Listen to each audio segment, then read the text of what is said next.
So that's pretty cool. I'm getting super excited to have this character posed and finished. I finished Mikael not too long ago, and having this second one in the roster is going to be great. So yeah, I'm super happy of like how this guy turned out. I also finished I finished his weapon actually. That I didn't show, but I will. I'm basically just yeah. So this is going to be his halberd.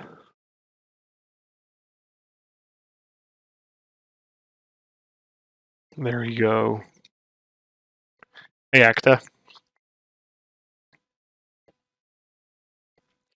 So yeah, getting super excited about having this character finished. It's been a long time, and once I have this character posed and everything, well, I'm hoping to be able to do that like sometime like this week or something, or maybe I'll pose him like next week, have it finished, maybe do some polishing. Also, like I'll still need also to do the drapery, so this is going to be something else.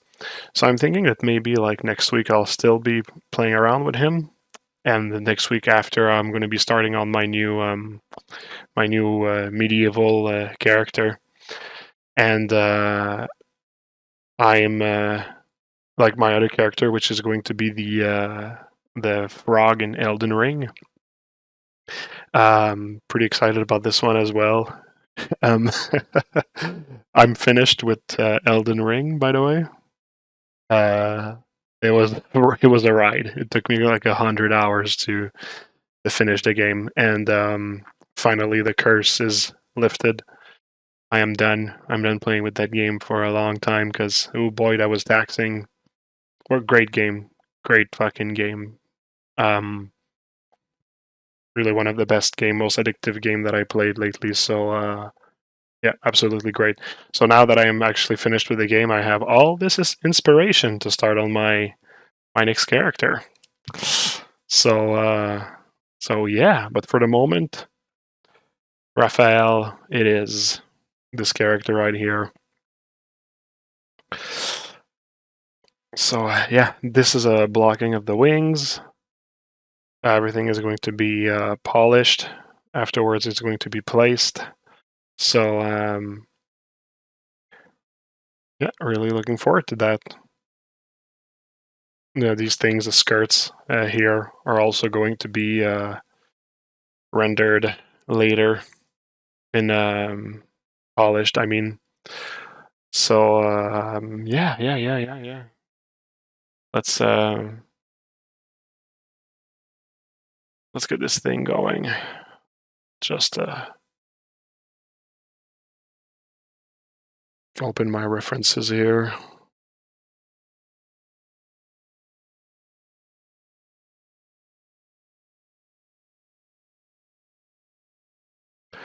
So just a reminder, this is Mikael.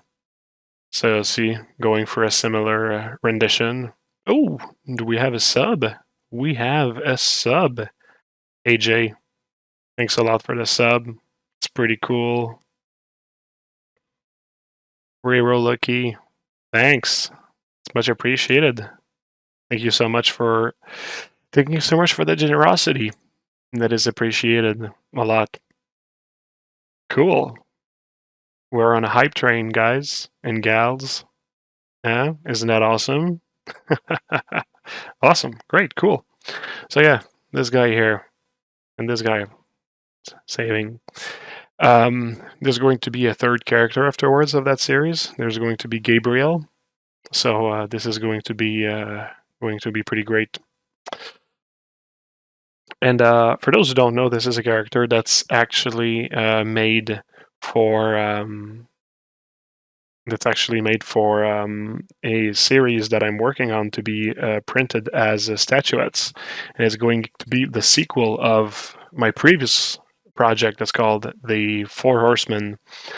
And for those who've been following my work, and you know that the Four Horsemen is something I've worked on last year, and it's actually getting produced by XM Studios. And today they put a teaser on their Facebook page, XM Life. And tomorrow I'll put a teaser myself of Death, one of the 4 horsemen that I modeled, that was printed and painted by them. That's going to be sold also, and it's looking fucking cool. It's looking so goddamn cool. I am so happy about that, and I'm really looking forward to seeing it in person, actually, because I just seen pictures for the moment. But it's so rad. It is so fucking rad. I cannot wait to be able to show it to people. Tomorrow on my social medias, I'll put a little teaser. So for those who want to see, simply follow the link here or here. Under here is my company. Under here is my personal websites. Half of them are leading in the same place anyway. And I'll be showing a little teaser tomorrow of that. So yeah. How much do you charge for a character? If you want to know my rates, just contact me individually. Like, this is not the platform where I share this information. So just contact me privately. Actually, go on our company's website here, go in the contact form and write us an email.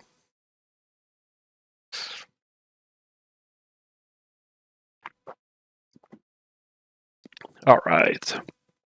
So, yeah, the Albird. So in the same style, I'll be continuing this thing. Ooh, thanks for the sub. That's very generous. I just started this and I haven't shown anything, and I'm already receiving all this love. That's cool. Awesome. Great. Great. Well, that's pretty sweet.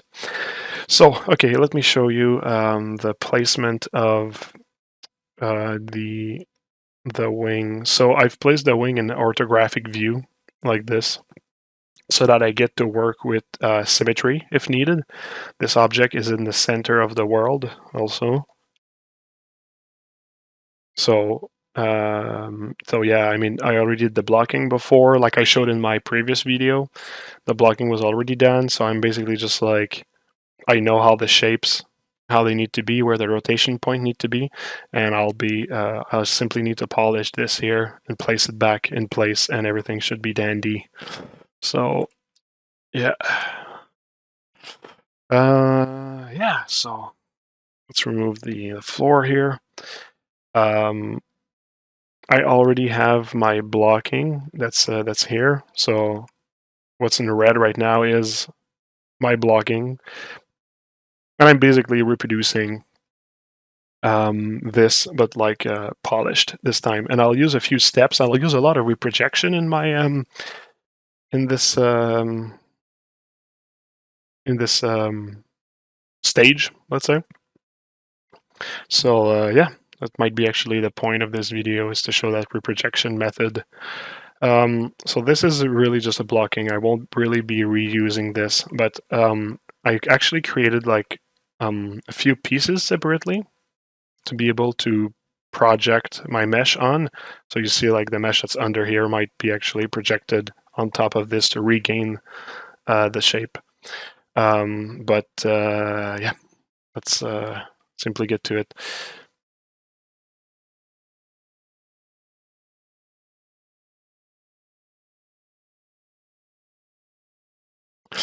So the back of I was actually doing the back of this piece here today. So I'm going to be finishing this, following a bit of the same direction. And this was my blocking from before. I'll actually leave it on the side here as like kind of like a reminder of like the design, which is going to be somewhat similar to this anyways. And at this stage I'm at, you see, like I kind of like worked on the contour and the shape in general of this, and now I'll be working on the inside here. So one thing at a time, and I'll be using a layer to make sure I actually record everything correctly. I'll be also using the blocking on top here just to kind of like give myself like a first pass. So what I'll do is I'll actually just like redraw with my mask everything here. Maybe not 100% the same. Like I find that this was a bit too like narrow, so I'll actually make it a bit more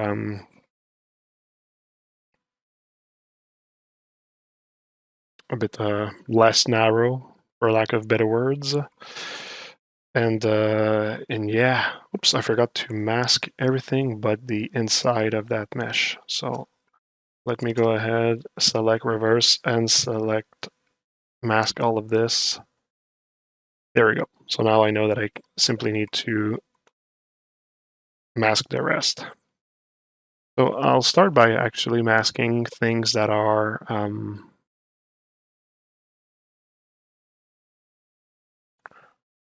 like orthographic.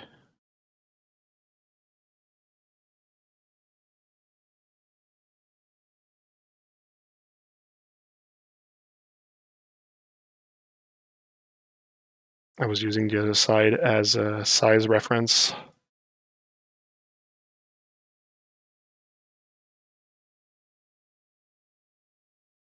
I'll be using the curves also. I'll give you a little tip here. The curve is going to take a little time to actually apply itself. Sometimes I lower my resolution to make some of my tools go faster. And I know that I won't need the full resolution of the mesh to actually get a decent mask. And at the end of the day, I'll also probably want to have my mask to be somewhat blurry because I'm not going to look for a very, very sharp extrusion. And since I won't be looking for a sharp extrusion, I do not need to work in maximal resolution subdivision levels.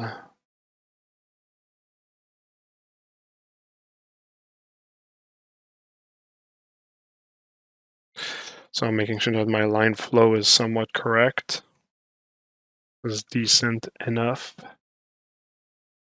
Moving the line, calculating, making sure. So you see like there's like a dip here that I have to fix.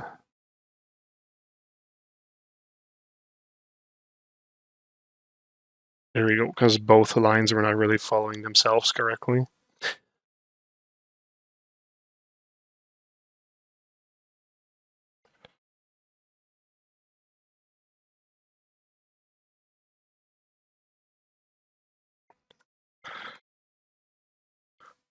So yeah, since I'm going to be doing a lot of that kind of stuff today, it goes without saying that it might actually be somewhat of a slower episode, I guess. Yeah, like if I'm on Netflix or something. A slower stream, slower night. But you know, we're just here to chill, have a great Sculpt Soirée. Isn't that the goal at the end of the night? Taking it slow.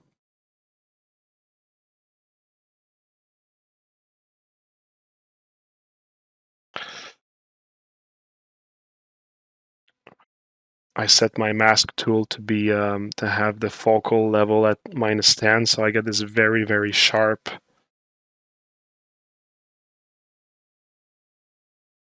This very sharp contour.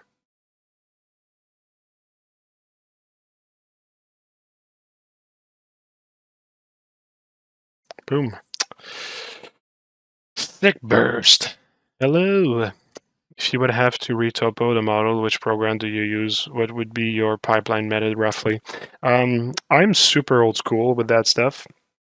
I still use Max to retopo my things. And I mean like retopo for video games, right? Sometimes, yeah, no, that's pretty much it. I would be using probably Max and the polydraw options in Max. Not that I necessarily promote Max. But that's probably what I would go for, just because of a force of habit, mostly. And yeah, I see. I want to use the curve line to do the mask here, but I don't want to mask the left side, so I'm simply going to hide it momentarily. So if I do like this, oof, that line was not straight.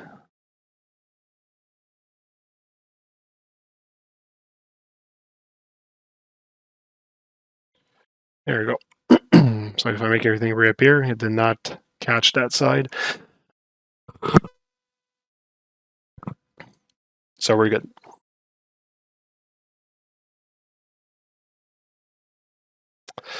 Yeah. Okay, all right. Kind of like I'll do the same thing here. Whoops, sorry. You see, like this is what I'm trying to avoid. I'll simply like just remove this part temporarily so I get to do my mask. Yep, as simple as that. Perfect. And then I'll choose the right size for the radius. Go back to dot with my lazy mouse. So it needs to be smaller. Smaller than that. I'm just gauging, finding the right radius. I think that's good enough. All right, so now I'll be using lazy mouse to do those straight lines here. Boom, boom, boom. Actually, before putting those lines, because those lines I'm gonna probably want some very like clear cuts. So I'll actually blur and sharpen.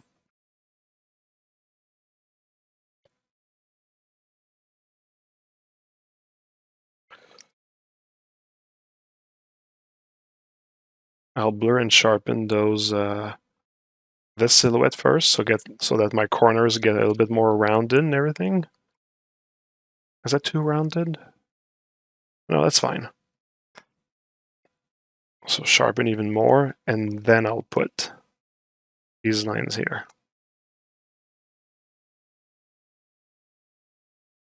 There you go. Oops, forgot my lazy mouse.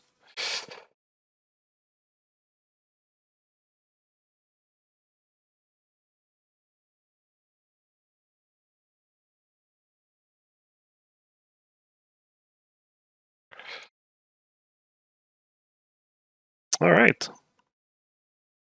One last one here.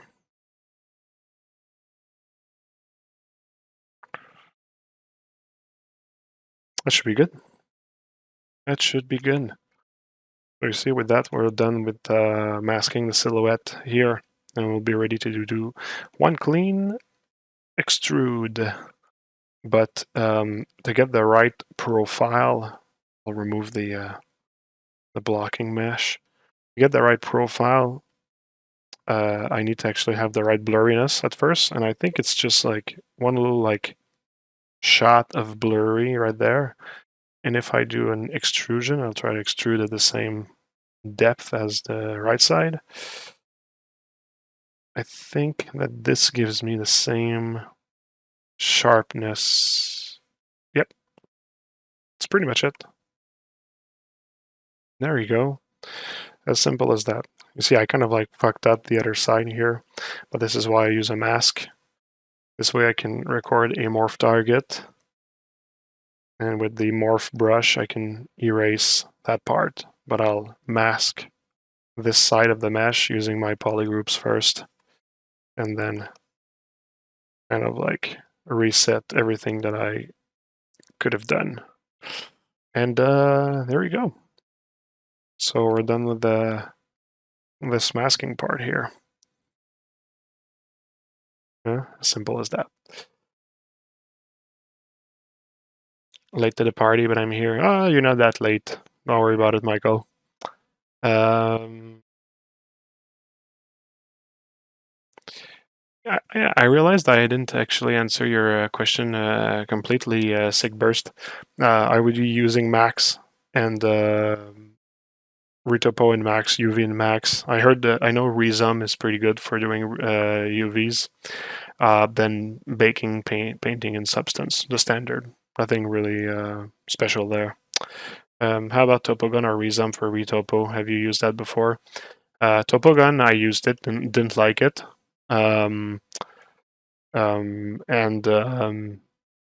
Resum, well, actually, no, I'd saying that I didn't like Topogun. It was like a long time ago, and it was just because of like a stupid, silly reason. Like it wasn't really like I'm not promoting Topogun. Like I know it's a great software, right? I'm just saying there was like a small little thing that just for my taste like didn't really work well, and I was really just accustomed to Max, so yeah, whatever. But like I would use Retopo. I would use Topogun, give it a shot. And Reasm, yeah, I heard it was good. So that one I heard from other people. Well, some people working for me, they're using Reasm, and it does a pretty good layout, especially.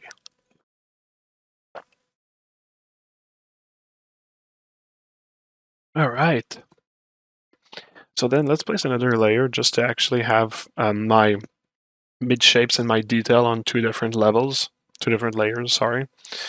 And let's just add the rest that's missing here. Once again, let's mask this part so I don't affect the back. And let's start by placing similar details that I've placed before. So just using a couple of like alphas here. Sometimes I like to go back on the mesh before and just like apply the detail to make sure I'm replicating the same depth and size.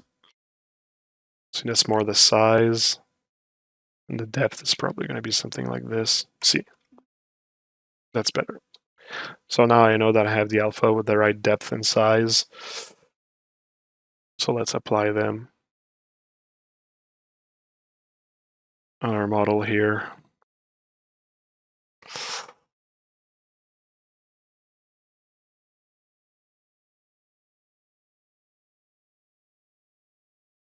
Kind of like using the same idea of placement as the other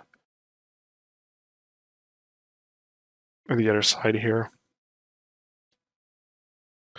Also, I'm not really like too critical about like this part here. Like there's some things that I find a little bit like unclean or not perfect, and it's one of those parts for other people that saw my stream before. Like like there's some areas that I just like put less like attention and stuff into it because I'm just like you know what, we won't really like see that much, and I don't want to waste time on an area that might actually be not as important. So yeah. So you see like for here, that's already going to be enough. No, that does not look good because of line flow. So yeah, let's go for that. I'll do a little blur, the smooth brush because it's a bit pixelated. Just find it's really attracting the eye in the wrong way. It's too pixelated. And yeah, all right. So next will be this kind of like detail right here. Let's make sure I have the right depth. Probably this one is going to be around 45. And let's figure out the right size. I need the right orientation as well. That's a bit bigger. Smaller. This one is just the right size. I'm the Goldilocks of 3D, bitch.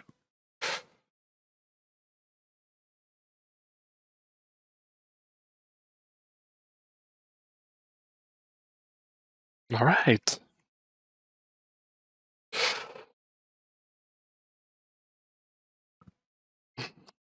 Rice. I have been watching your recording and finally get a chance to come and see the live stream. Your work's amazing. Thanks a lot. That's really appreciated. Thanks for the comment. And welcome to the stream. That's what I tell my toilet when I actually go do number one.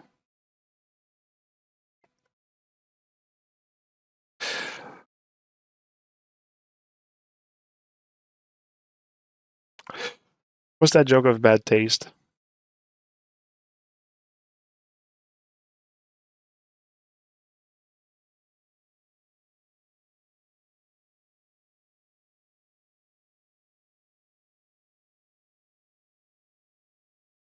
So I'm really trying to make sure that the alpha catches the edge cleanly here.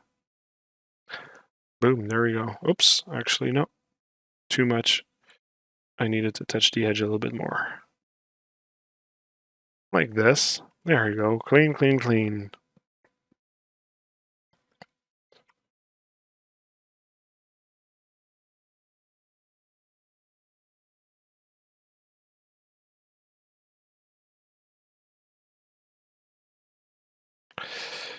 Could be a little bit better. All right. I guess it's good. Do I need to have one? It might be overkill if I start putting more, so never mind that. All right. On to the circle details now.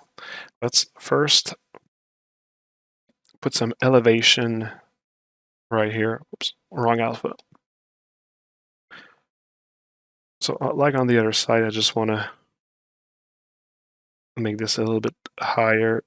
I think, there you go. That might actually be the one. I know it will need to be actually lower as well, so yeah, something like that, I guess.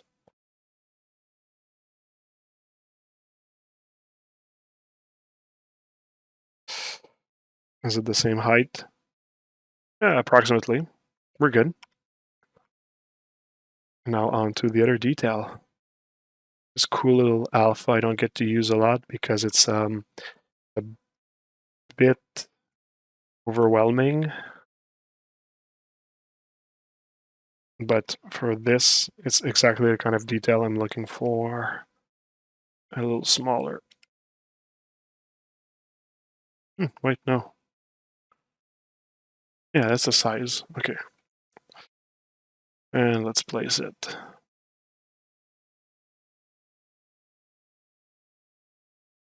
There's going to be a bit of cleanup on that alpha as well.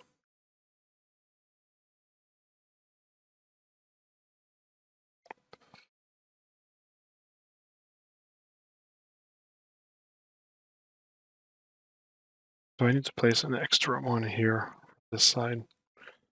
No, it's getting a bit crowded.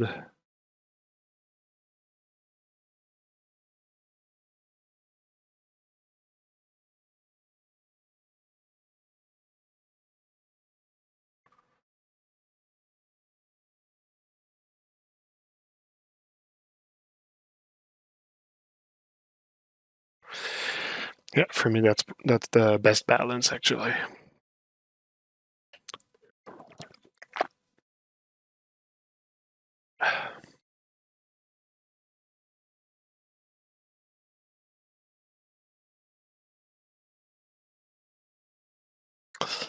And for this alpha needs a bit of cleanup, unfortunately. It's the drawback from this alpha actually. So I'm using a smooth directional to actually get the right kind of smoothing, so it just smooths in what direction. I really like smooth directional. Actually, someone asked me recently what my favorite brush was, and funnily enough, my first answer that came to mind was the smoothing brush. Oops, it's kind of funny because it's like you wouldn't. I feel that you wouldn't think about like the smoothing brush, but I actually use a smoothing brush so much for so many different reasons and so many different purposes that I just can't really like I think it's really it's really something to consider, like how much you're using it.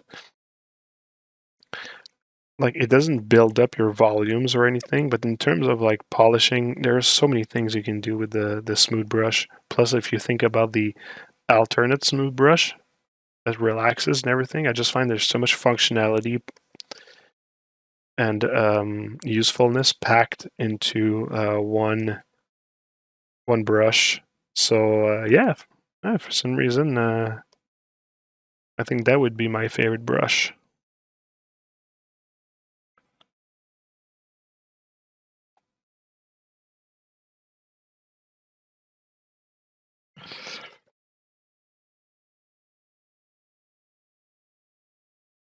If there's anybody else that have a question, even like simple questions like that are easy to answer, not too much existential and questions or whatever, feel free to ask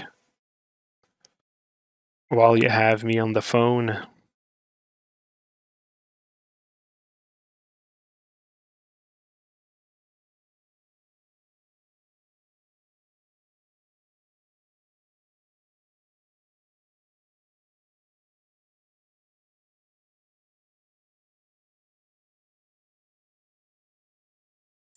How many polys are you handling? I have no idea. I never look at that. I always judge by the performance of my scene. If I need to split things into different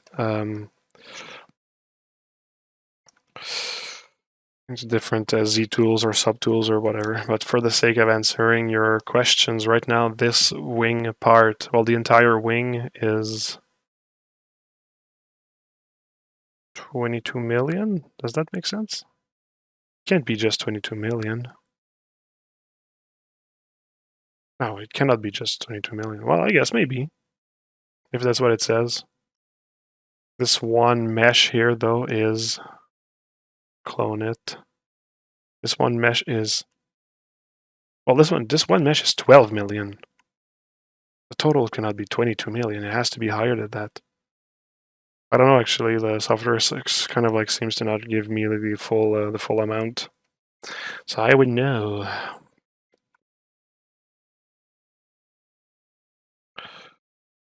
I notice also there's a bit of jagginess on some of the edges here, so I might actually just do a little like smooth directional pass to kind of like alleviate this. Might need to lower my subdivision levels.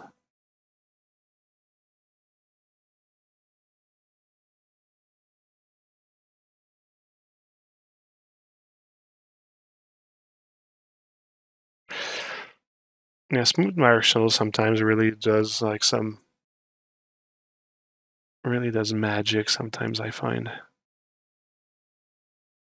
And this extrusion thing here, I won't be too harsh because like I said, first of all, it's the back of the model.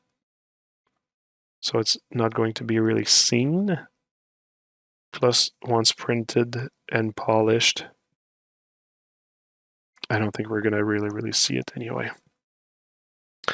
But if it was to be a more important and central piece, I would probably Z-remesh the whole thing just to get a bit more resolution in there and reproject.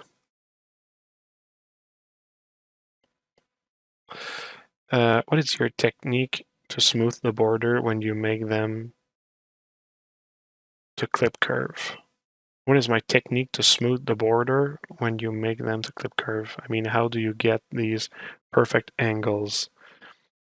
On what part of the model? You mean on like the extrusions that I just made here, the holes?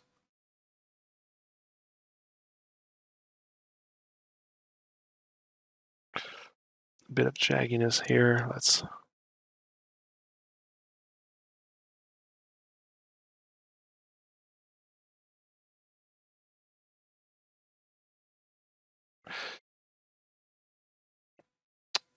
should be clean enough for the moment. All right. So we are done for those details. The next detail in line will be those little like round corner here. So this one I'm going to be using trim hole. You can find in the light box. And I just have to find the right size once again. So I use it without Alt. And then to go up, I just press Alt. And this seems to be the right size. So let's do that on this side here. The transition angle, like 90 degrees and 60 and then 90 degrees. The transition angles. You mean like those lines here?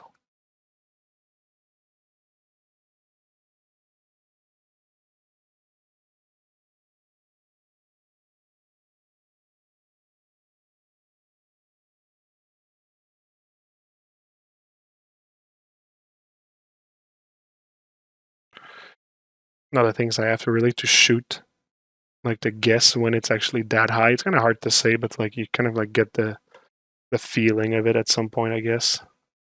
This one didn't capture the.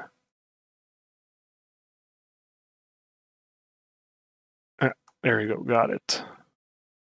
Now place them somewhat at the same place, all of them. Then on the other side of the model. This one here was lacking a bit of resolution also. I think it's going to be fine. Oof, this one is kind of like having a hard time to create a hole. Okay, there we go. There we go, that's good. Perfect. Probably one here.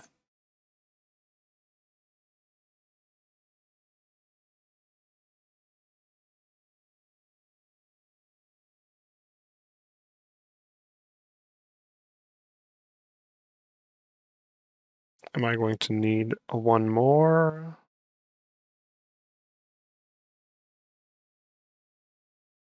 Kind of feel like there could be one just right here. Trying really to, it's like a balance act, but those details, because you don't want to like put too much and you want it to echo correctly over the model. I feel that maybe one last here should do the trick.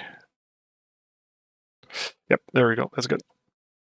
And on top of each of them, I've placed also a cute little alpha here. Whoop, bigger than that. Perf.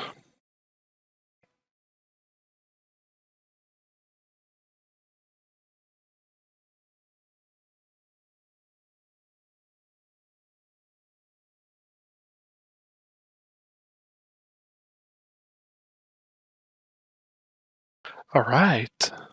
So now that we have this and this, the next thing will be those little like rivets. Once again, I have to taste to find the right size. I'm sure it's like something like 14. Boom, smack on it, but a bit deeper, like 56 or something.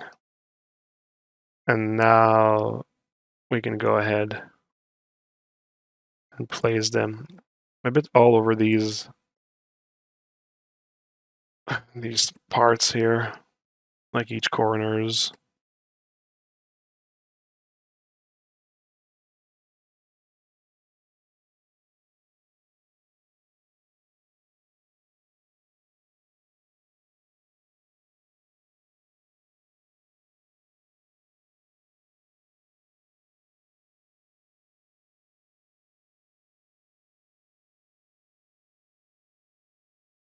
For some reason here it felt like too much.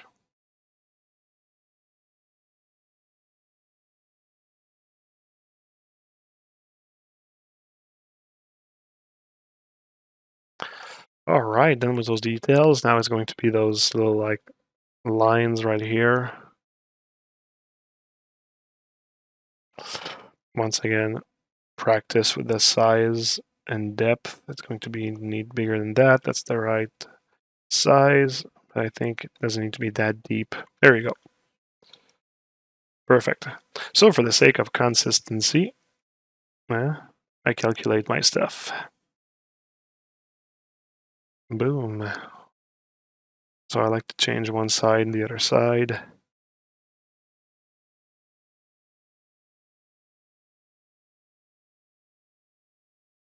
See, if I place one here, it just gets like super crowded. This one there to the other. This one already has a detail on this side, so I think that like I'm going to be good with just having like this one detail like this here. It's gonna be fine like this. A bit of the same idea for here.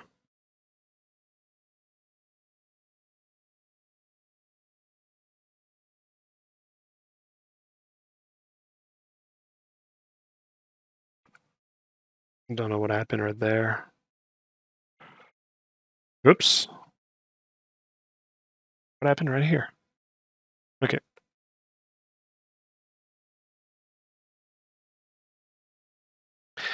I actually didn't see what happened because I had my hand over this part while I was modeling this area. Because I'm using a Cintiq, right? So the one drawback of the Cintiq is actually sometimes having your fingers over your hand over like what you're working on. But it's such a small problem. Otherwise, like the Cintiq is like by far my favorite tool. Like at a point, I couldn't live without it. I just like all my maneuvers that I learned over the year. I learned it with the Cintiq at whatnot.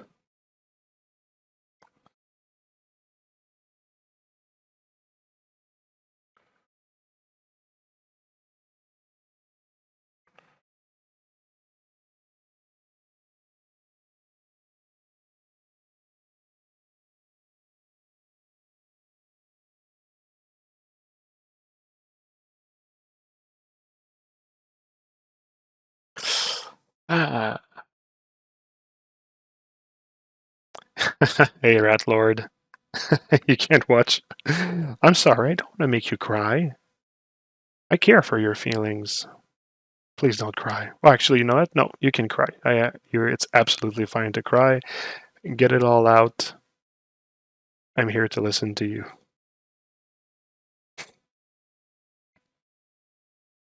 Totaku. Intense Emotion. Greg Cato. Cool, cool, cool. Thanks. Well, that's much appreciated. Thank you very much. Thank you very much. All right. Oops. Gonna like focus really quickly here. Yeah. So this is another pass of detail that is done. Maybe one right there. And the next part will be, actually, no, let's go back to the trim hole brush because I actually forgot to do the corner, these corner details. And you'll see that like I'm going to actually get rid of a problem that I saw that I had. Then I was like, oh, okay, I'll just fix it later. You see how this like, okay, so this line in the middle is basically like the clean line of the model. And the one that's right under, this one I actually did more like procedurally, but it didn't really like work well procedurally. It doesn't really follow the corners correctly. And it's kind of like if it was an important part, I would never allow that. But since it's like less of an important part, I just let it be because I just wanted to get through this model. But one thing that you can do is kind of like add things on the corners here to kind of like hide maybe those like imperfections. So this is once again one of those like creating an illusion kind of thing. So if I actually add like a detail right there, here, it kind of like hides that the corner was not like perfect. And this is like one trick that I use very often. Let's call it like a cheat. One hack. It's a life hack. It's a 3D hack. There you go. Yeah. I'm a super hacker. And you see here, like that pinch is absolutely disgusting. But if I actually add this here, kind of like distracts from it, and voila, you don't see. This one is pretty bad. I don't know if the thing I'm going to do is going to really hide it. It helps. Normally, I wouldn't place a detail here because there's one right beside it, kind of like similar like this, but not bad. Oh, this is a pretty bad offenser as well. Let's hide it. There you go. Boom. There's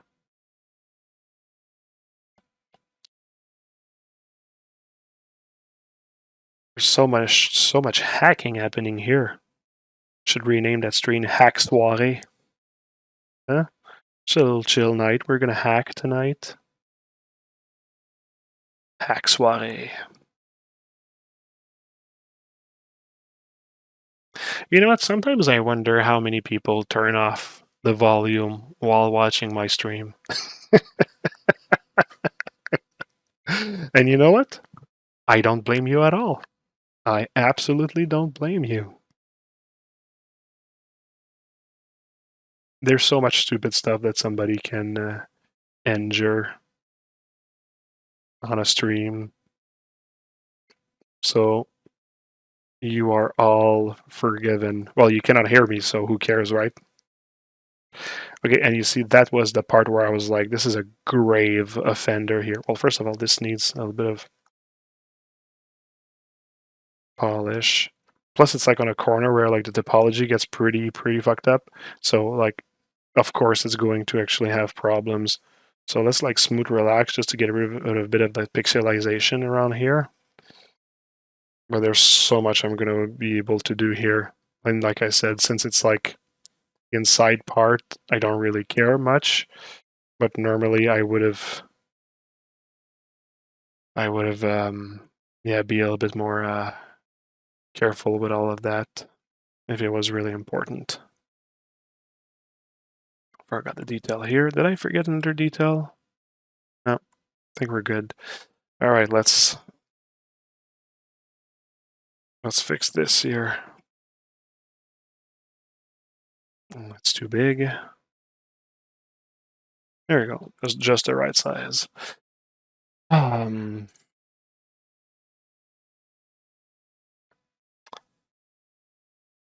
right. Bostoke, what is your graphic card? Mine is old and slow, so I have to use dynamic solo mode. Well, your graphic card doesn't matter with ZBrush. It's just your processor. So your graphic card has nothing to do with that. If you would want to have better performance, you need a new processor. So what I'm doing here, do you start with Dynamesh and then switch to Sub-D, or work with Sub-D Dynamesh all the way? Oh, no, it's Dynamesh for a while for the blocking, and then I create my mesh, my clean mesh, and then I Sub-D it and finish with my clean mesh. See, like those two here together, one's beside the other, just look kind of like silly, so I don't know if like this is what I'm going to want to go for. Maybe I'm actually going to need to clean like this pinching of the corners here. This thing here, like the little pixel there, that I don't mind. It's not really going to be seen, but the rest, yeah, I need to kind of like clean that, which I will do right now. But before that, I like to hear stuff when I'm working, even stupid jokes. If you're okay with that, I will go on and you will have your fill. So they'll stop talking. All right. Carpe diem. But then they'll miss out on your smooth voice. My smooth voice. My ASMR smooth voice. Yeah. Making 3D sexy like you've never been sexy before. Oh boy, I need your lovely voice. Ah, people, you're too kind. You are too kind, everybody. How much sub-D level does an object like this have? Well, I mean, this one had a pretty low resolution for its base level, so I needed to go up to 7 to actually get the resolution. This piece only is 12 million, and to be honest, it's like a little bit under the quality that I would want. It's just like if I subdy it over 12 million, it's going to be like 48 million polys, which is absolutely preposterous for like one mesh. So I would need to like kind of like break this object into many meshes, which is going to be kind of like a problem.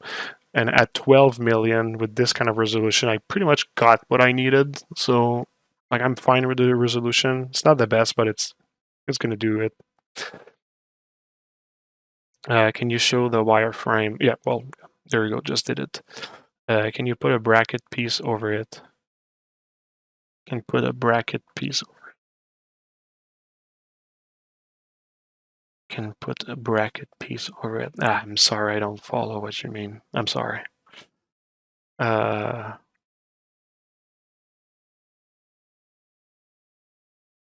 Like a bracket piece, you just mean like adding like a mesh on top to kind of like hide this? Is that what you mean? You only came for the voice. Jeez, all right. Perfect. Well, I mean, I guess I'm gonna have to create like an ASMR channel afterwards. Which is kind of like funny because I usually never speak like this. Like I'm a very loud person. I speak super loud normally.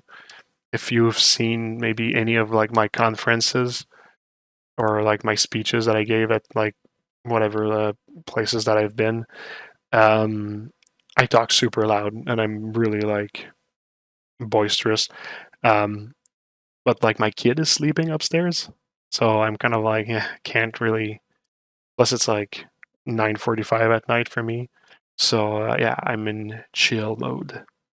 ASMR. Some people call me ASMR Co. There you go. Funny jokes all the time, just for you.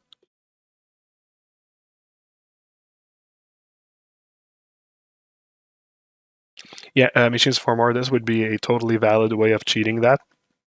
But I'm actually going to go for a more traditional, just kind of like moving the mesh and stuff.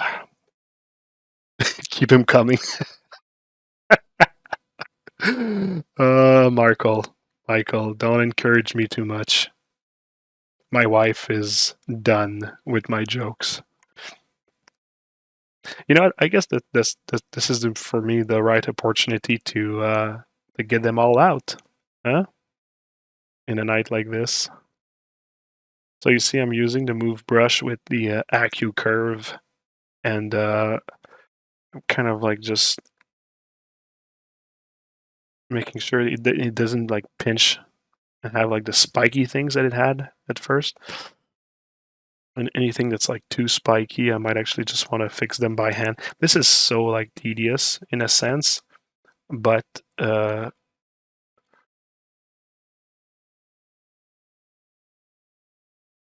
yeah, like let's say I wouldn't fuck around like this, like with like all the sections of my model. Let's see if like smooth direction is going to kind of like fix things here.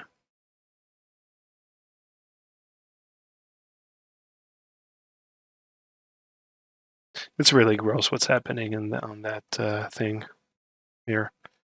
It kind of like fixed it a little bit for the corners, but yeah. Let's try to like manually smooth that all out.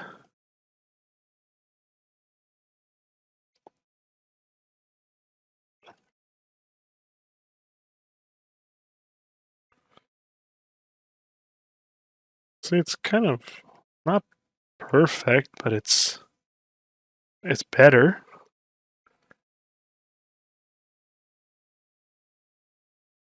I smoothed the cavity, so let's kind of like rework it. Ah, you see, there we go. There you see, not bad. It's fixed. Let's see before and after.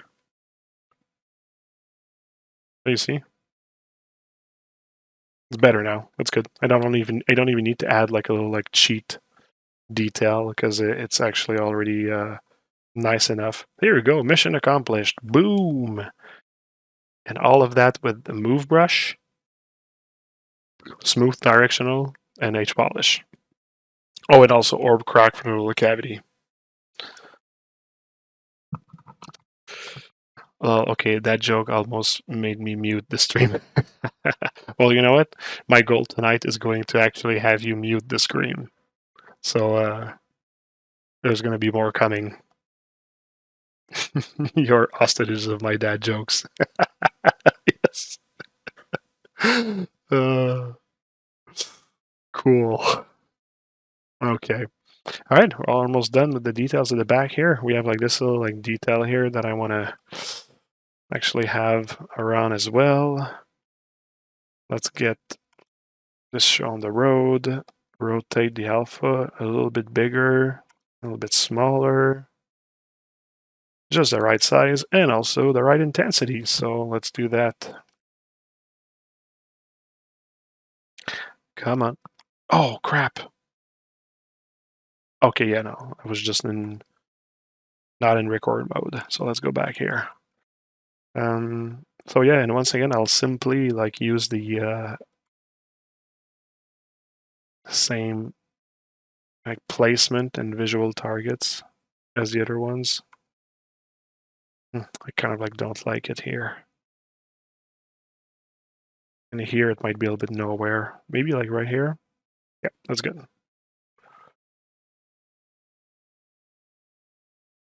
Here also is going to be too crowded if I place it here. But it's,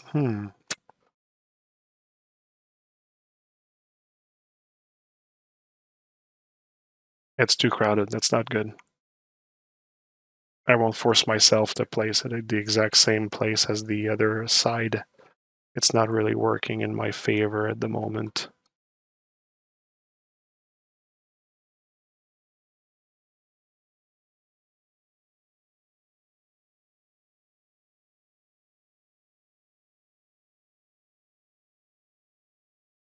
Not enough space here. It doesn't breathe.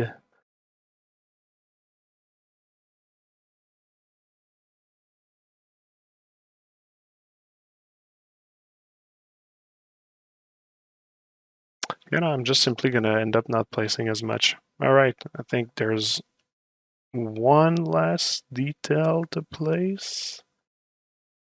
Yeah, one last detail. And it's going to be those like indentations on the side. Just a little bit smaller. There we go. Perfect. All right, let's kind of like align them.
All right.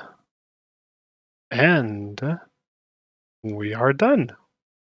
At least with the backside of the wing. There we go. All right. So, boom, remove that. So this layer is all the detailing, and this layer here is the mid detail. So mid detail, detailing, and I'll just collapse those two layers together because I don't feel like I'm going to need to go back on this. So I'll really keep that layer for everything that's at the back of the wing. Boom, there we go. All right. So we're getting there. We're getting there. I'm going to save. Actually, I'm going to add a layer. add a morph target, save my file, boom, there we go. So yeah, boom, for those who just joined the stream, I am working on the next character of this series, the Archangels. This is Mikhail. And I'm going to be working on Raphael. I'm working on Raphael now, the wing part. There we go, there we go. All right, have you tried sculpting in Blender? No, I did not. I'm very happy with ZBrush. I'm sure Blender does a great job. It's a software that I respect a lot. I just haven't tried it. It's too quiet. let me think of a couple of jokes. Just have to think about it. Greg Cato, wow, cool. Sparta, amazing work, man. Thanks.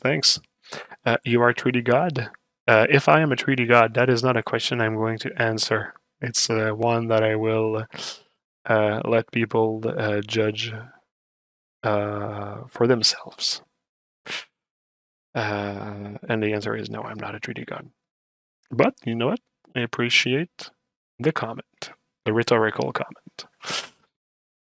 Hey Marco, do you only use poly paint or do you use UVs? Well, I mean, for this character, like you see the fabric here, to have like those hexagon, I used the surface options in ZBrush, and it did require to have the UVs. So yes, I do use UVs if I want to place a pattern on the character. But you see, like for example, like this fabric here is so like fine, and it doesn't really care about I don't really care about the direction, that I did not need it for that. But for this grid here, that's a little bit more precise, that I needed to use the UVs to place them. But like this little grain in the middle here, that I simply placed it by hand actually.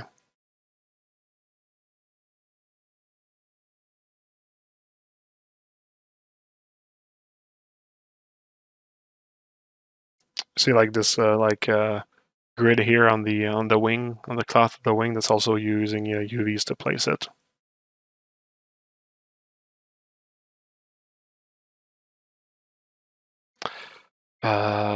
The leather on the gloves, you can't really see it super well. Maybe on the other hand, yeah, you see like the letter pattern here, that I used. I just placed it by hand actually, quicker.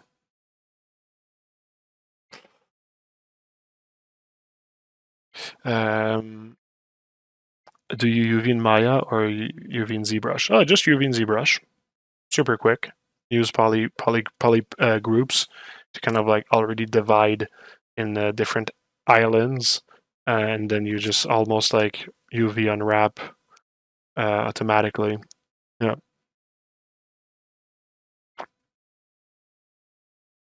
Like for example, I'll show you quickly. If I wanted to actually have UVs on this piece here, you simply go into your UV master here. You say work on clone. It's going to actually lower your piece to its lowest subdivision amount. It's going to crush all the. Oh, actually, it did not. It has layers, so make sure you don't have. I think you need to remove the layers. Hey, thanks for the follow, by the way. So boom, right there. Lower this, delete. So you have this mesh here. And I already have UVs, not UVs, but poly groups here. And that's what you need to actually be able to split correctly. I could actually hide part of it and kind of like decide that this piece is going to be a different poly group as this piece. Like I could do that.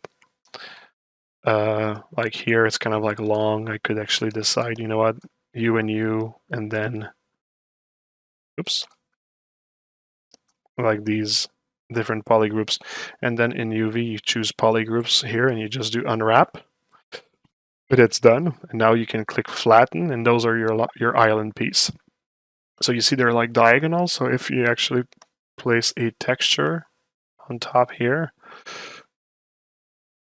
you see it's actually like crooked. So what you can do is click flatten, and you can like select and kind of like place it a little bit more straight, like this. And it doesn't really matter if it overlaps with the rest, no? But just by doing that and flatten, now the squares are a little bit more straight.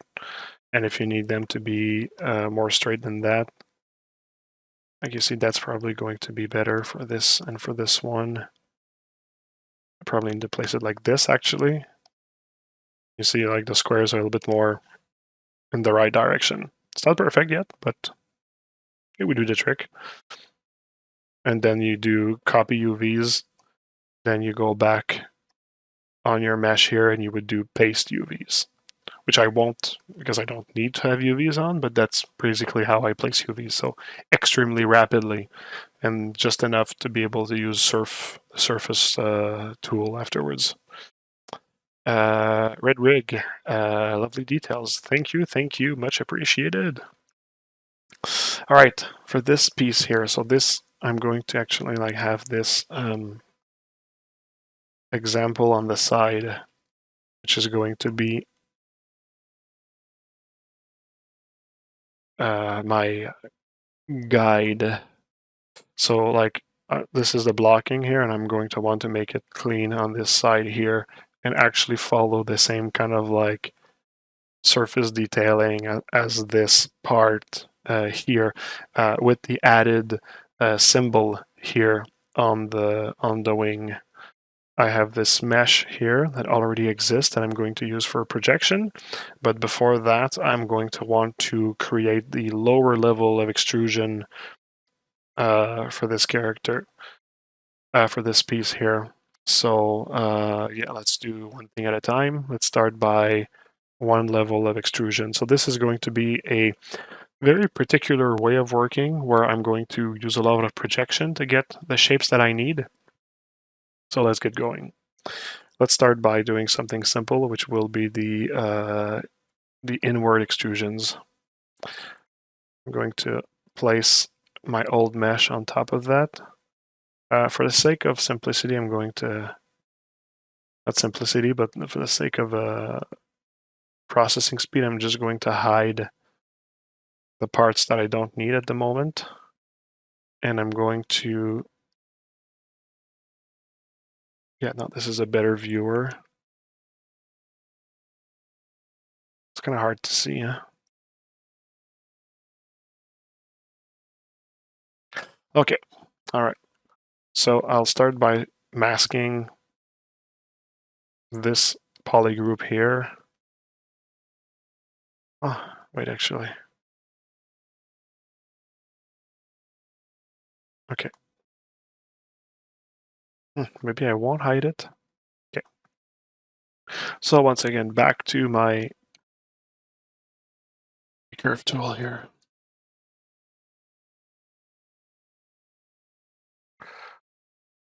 So I'm going to use a mix of different masking tools just to get the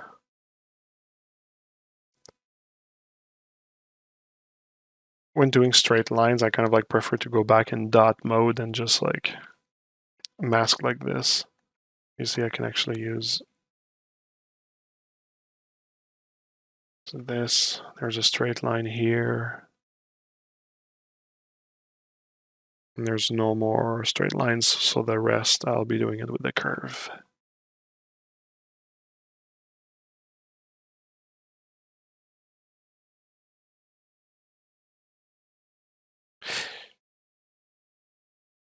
You see, like me talking about curves in that smooth voice, felt like it was getting interesting. Look at all those curves. Ooh. All those curves.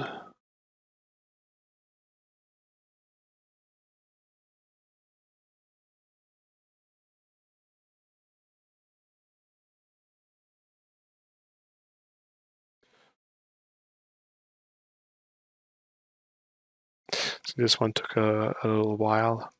That's because I'm probably at subdivision level 7, which kind of like makes it, like I said, sometimes kind of like hard to process for ZBrush. See, like those two lines here are not really parallel. There's kind of like a pinch right here, and I want to try that one again. This is the front of the model, right? So I don't really want to,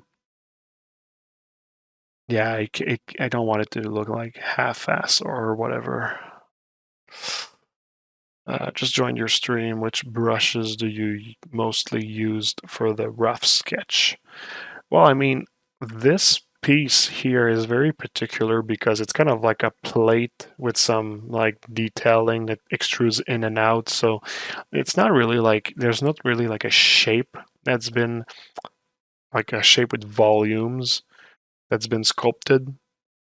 So I don't feel it really represents most of my work, but if you go to this character here, oops, it's upside down. If you go to this character here, this one, to create all the volumes and everything, like I did use a lot of the clay buildup to create the blocking of this character, and afterwards, polishing the character was a matter of splitting it into different pieces and using the panel loops to make everything look clean. So H-polish is something that I use a lot to polish my volumes and everything. But to really get all the shapes, especially when I'm doing the blocking, it's a lot of clay buildup and all that stuff.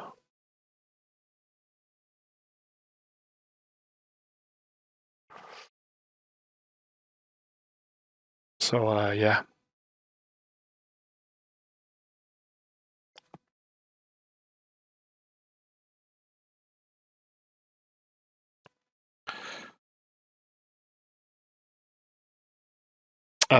What about the orb pack? Do you mean orb pack or orb crack? Or I guess orb crack is part of orb pack, I guess.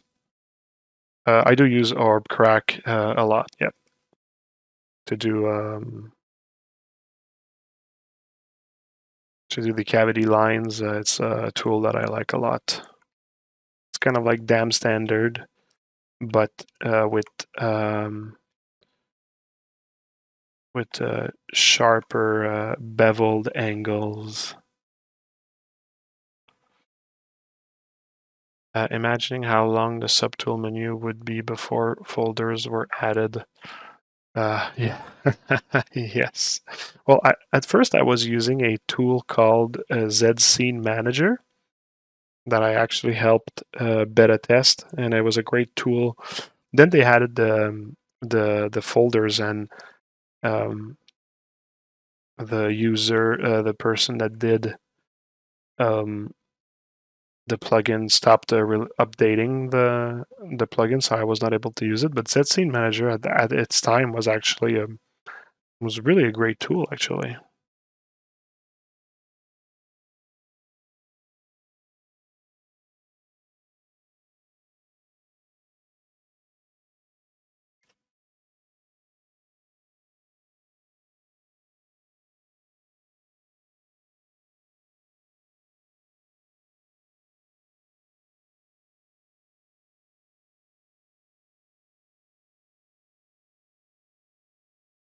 All right, see, this part here is a bit, oops.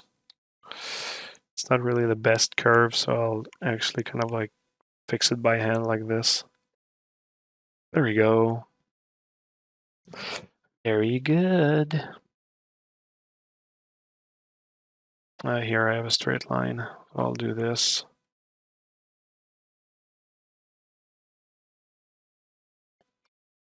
And to fix it afterwards.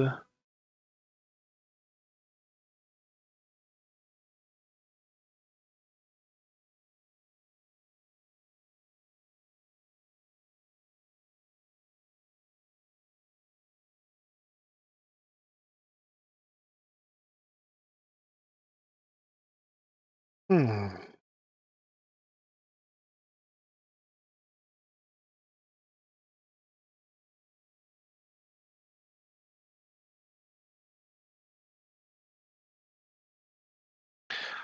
it's a bit more symmetrical this way. All right.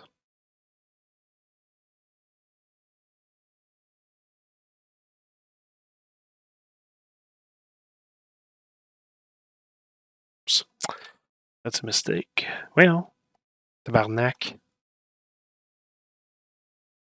There you go. Pardon my French, literally.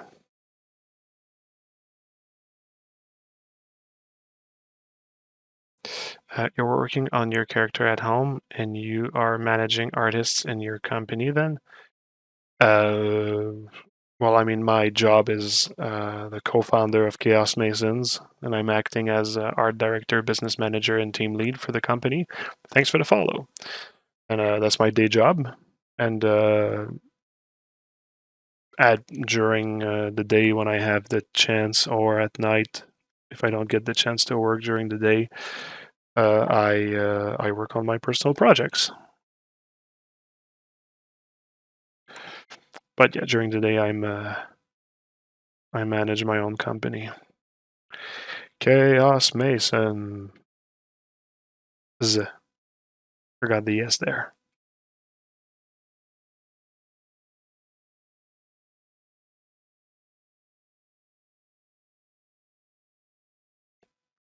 All right, I guess that we are good for the inward extrusion. So that's going to be it. So now for this one, we're really going to need to actually have it really rounded off, because it's the extrusion at the front is much more round than at the back. At the back, there's like a certain sharpness to it, but for the white part, the front of the wing, it has to look kind of like more round and stuff. If you want to fit with the art direction of this character here, there's like a good mix. Like there are some harder edges, but the predominant type of like edge is kind of like rounded off.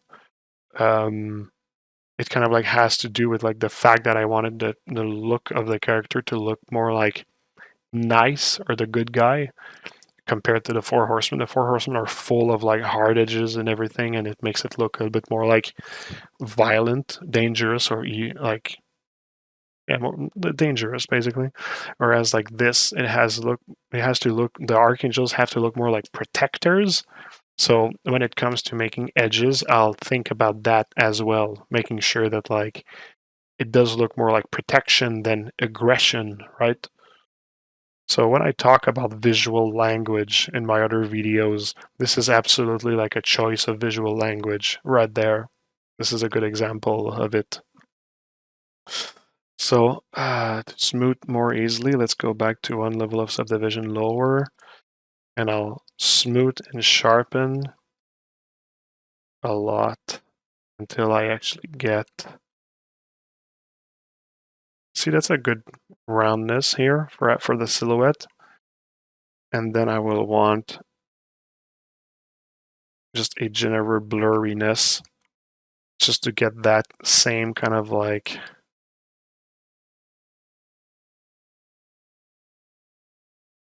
profile of the extrusion, which is very smooth.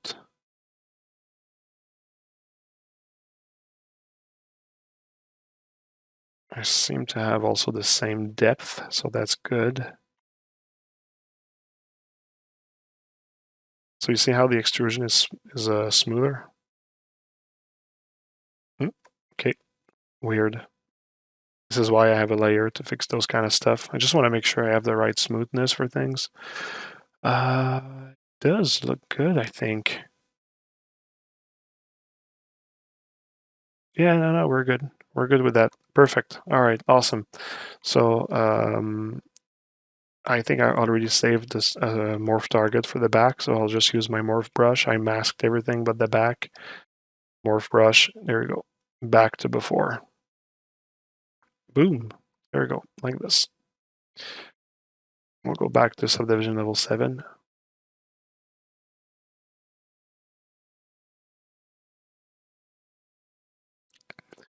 And yeah, now that I have this extrusion, I can work on the second level, which is going to be this like symbol part here. And this one, I kind of like think I might actually have a little problem while reprojecting it. I'm not sure. I'm definitely going to save it on the editor layer though.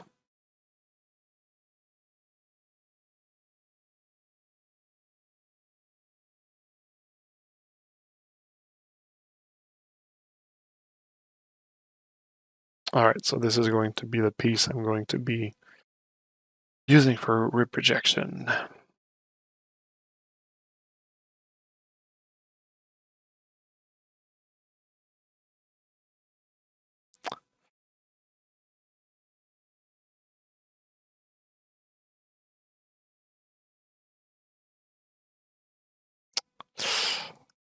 Let's save.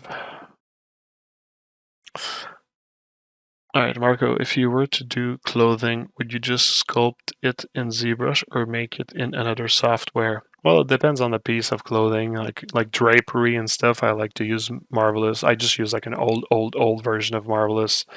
That's basically just like doing like the basic drapery of things, and then I do the rest in ZBrush. I just couldn't care less for like seam stressing everything. It's nice the result, but it just for me it's just such a pain. And I've been able to do like at a great quality like a lot of clothing without having to seamstress everything in Marvelous. Plus I find it goes so much faster. So you're basically using Marvelous for what it's really good at it, which is like gravity and stuff, and the rest you just like use like um just like tools to really create the detail correctly and stuff. Anyways, also sometimes scans are very good. I find if you just don't want to bother with like a little piece of clothing somewhere, you just have to find the right scan. So sometimes it can be a pain in the ass. But doing clothing, I find that like you absolutely have to know how to do it by hand though, because like even if you're using Marvelous or scans, you need to know what you're aiming for, and you need to practice doing it by hand and like really learning the idea of like the dynamism and the volume exchanges and mass gathering and tension and all of that. Like you have to kind of like learn it. So I suggest learning how to do it by hand and also learning the shortcuts. Um, Also, um, in one of my earlier video, I showed like the cloth hook brush, which is pretty good to create some like simulation of folds in ZBrush. I really like that brush. Amazing. Hey, no problem. No problem. I mean, thank you. Protection have round shape cracks me up for reasons I can see. Protection have round shape. Oh, you mean like defense +2? And when you simulate the cloth, you do it with a character already in pose, right? If I'm going to do a piece, if I'm going to do a piece, like for example, let me get my website for a sec here.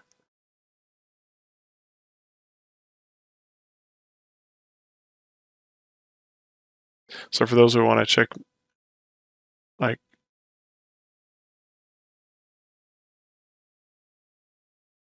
so if you actually like follow, if you actually go at the bottom of the page here, I mean, not bottom of the page, but if you go at the bottom, the links here, you'll have like sorry, it's kind of like hard to see with that. At the bottom here, which is like the links for Chaos Masons or the links for me, you can either find my company's website, Chaos Masons, like this here with all the work we've been doing, or you can see specifically my work. The page is kind of like weird right now. Feels like it's like zoomed out. Weird. Anyways, so you see like a lot of my work and stuff, blah blah blah. You can check, but like I just want to go get to Like for example, like this character here, like to get like this like clothing here like that I used Marvelous, but like the rest, like everything here was like not really like having that much tension points and stuff, so I basically just did it by hand. But this I knew that I could get like a nice gravity thing going on just like in Marvelous real quick, so I just threw it in Marvelous already in pose. And since this character was going to be just in pose, well, yes, I placed it while I was in pose. But like for video games characters, sometimes they're just in T-pose and you have to model them in T-pose, right? But for sculpture, yeah, you pose first and then you do the clothing. I will do a lot in symmetry, but once that I know that like the clothing will be really influenced by the pose, I rather just do it in pose after. Um, like this one here. Well, yeah, this one here doesn't really have like a lot of like that clothing stuff. I just basically did it completely in symmetry.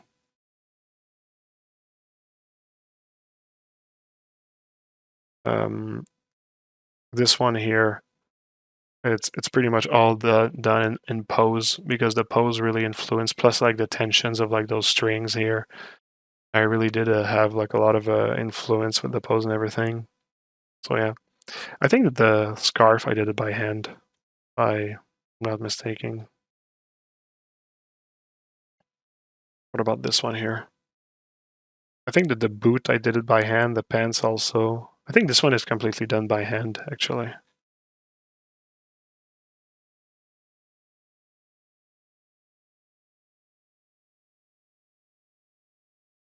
Yeah, I think this one's completely done by hand. And this one here. So the pants were done in Marvelous just to get that like that very nice like gravity stuff happening. And the rest, I think I think I did it by hand. The rest, not sure actually. But the pants definitely in Marvelous though, because you get like that bagginess and everything. So yeah,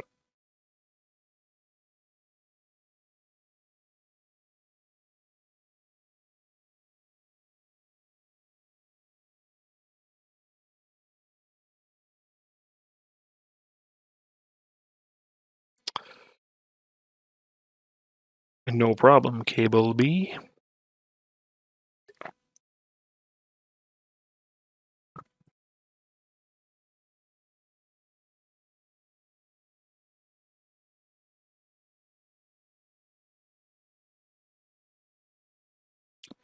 All right, so on to the projection that might be a bit painful. Well, actually, yeah, you see, what I'm going to be doing, I'm going to do a test first. Actually, yeah. So just to make sure things really reproject one onto the other, let me delete a few files here. Yeah, I'm going to clone this on its own here. So this is going to act as the master, and this is going to be the slave. Or I mean, maybe not the slave, but let's say the basically the mesh that's going to be projected. So we have both that exist one on top of the other. I'll actually put it in red. And here in white is going to be the mesh I'm going to want to reproject on both of them. So what I'll do is I'll actually lower the subdivision so that the reprojection doesn't take that much time. I'm going to mask only the part that I want to reproject. It already has layers and stuff. So if I need to do like a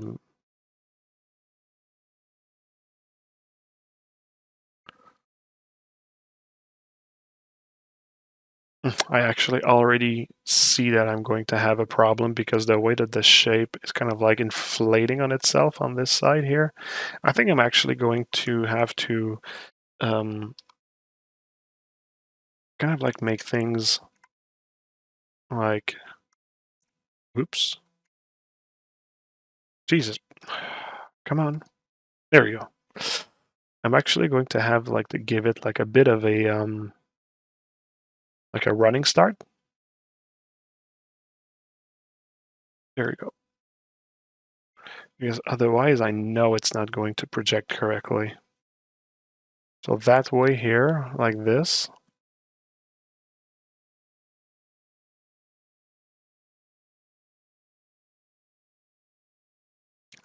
And there's still some crap right here. Let me do a second pass.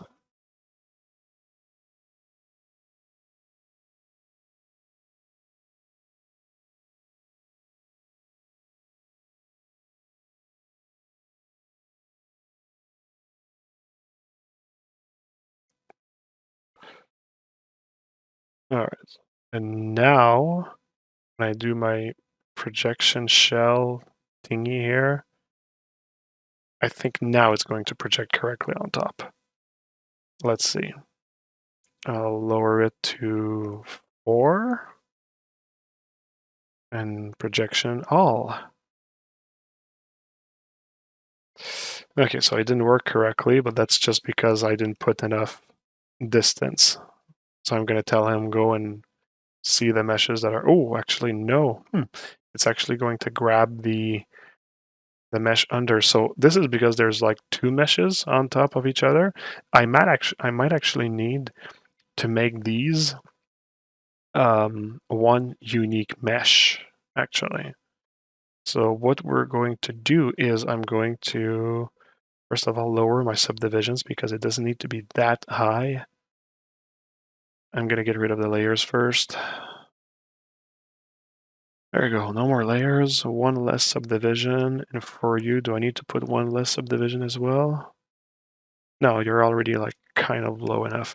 So I'm going to merge those 2 files together, and I'm going to do a Dynamesh so that they actually are not two meshes that are interpenetrating each other, but actually one unified mesh.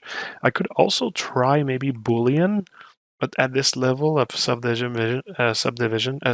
level of resolution, might be actually hard to get a decent. Not to get it decent. It's not about being decent. I think it's more about like crashing my computer.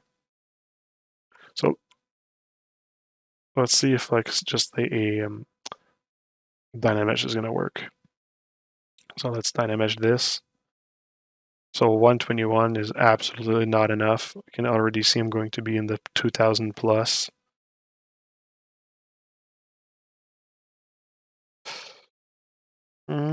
It's decent, but there's something on the edges here, so I'll just put it to 4000.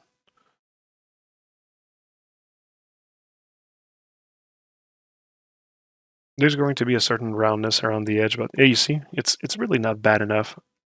Actually, you know what? I can appreciate also the roundness it's adding. I might even make it like even more round. But for the moment, we have a mesh that's like very decent to reproject on top. So I will try once again, project all.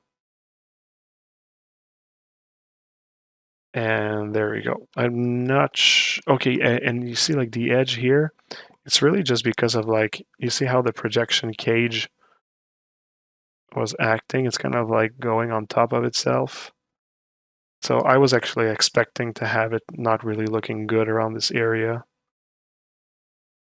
I'm actually going to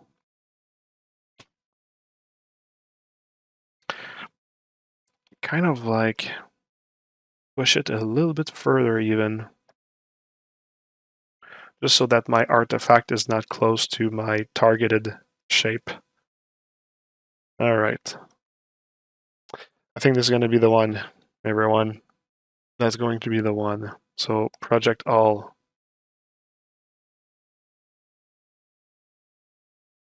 Oh yeah, I modified my projection shell. It's probably not enough. There we go. Project all. All right, there you go. See, that's the one. So the little artifact on the side, I'm going to get rid of that later with a morph target. But for the moment, let me just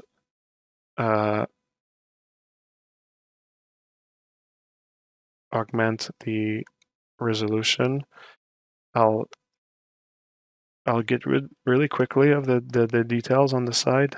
And by quickly, I mean like not with the right tools. I just don't want it to be like so. And like I said, I'll fix everything with the morph target at the end. So I really don't care how it looks at the moment. It'll be fixed later. So let me reproject to this higher level of subdivision. Project all.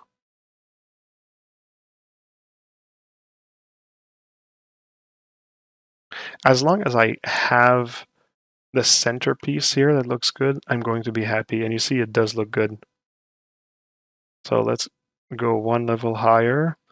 I often do it one level at a time because it does sometimes like get some really weird artifacts if I don't. Plus it just makes the projection time much higher. So project all. And actually I might not need to project to the 7th level because I'm going to have all the details that I need.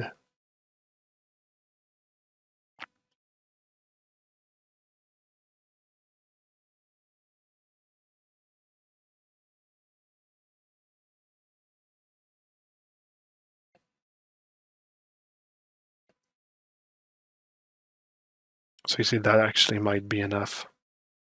And to get the, actually, let's go to the 7th level. Well, I know, yeah, I'm going to need to reproject just because of like the, kind of like the artifacts all around. So this last reprojection is going to take a little bit more time, but it's going to be worth it.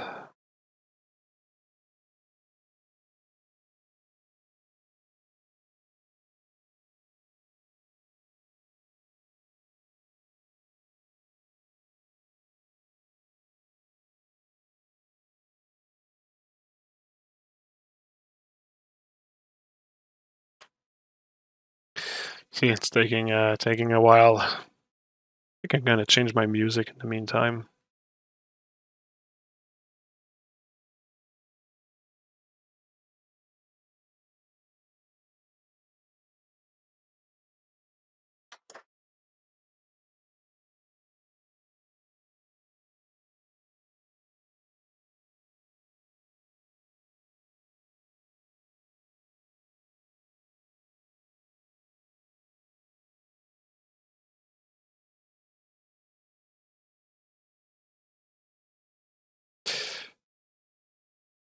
Maybe I'm going to go with a little bit of Dillinger Escape Plan.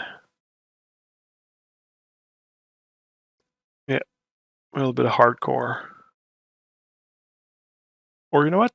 No, you know what? Let's go with Queen of the Stone Age. Some smoother rock. There you go, Queen of the Stone Age it is. Let's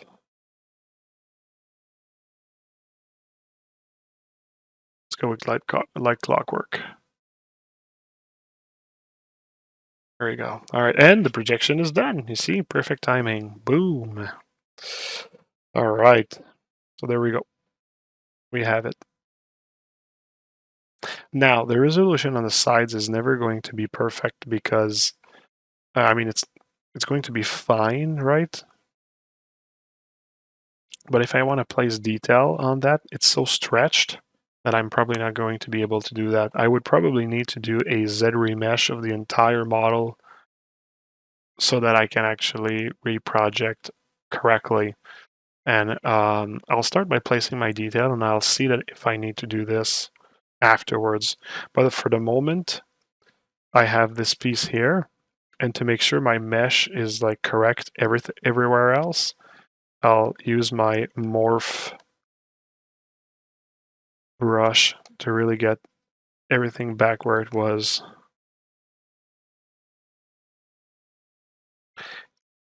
And in case that my mesh was a bit like dirty around where I made like some of the modification and stuff, what I could do as well is hide part of it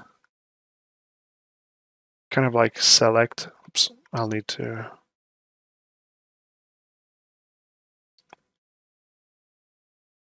there we go. I'll select what I know is clean.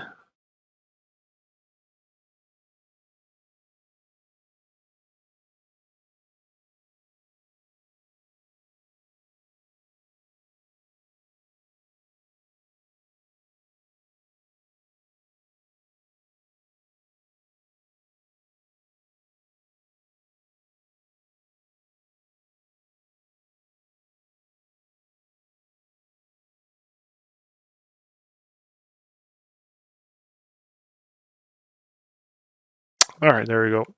And I'll blur this. And I'll just use my morph target. Oops. My morph target is recorded before my extrusion. Okay, I'll just temporarily save that as a different poly group, just so I can actually turn off this layer. Now save my morph target, turn the layer back on, select this section here.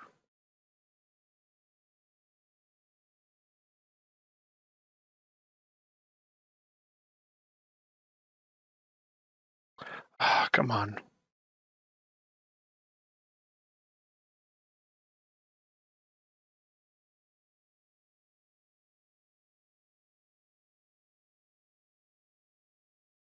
Are you fucking with me?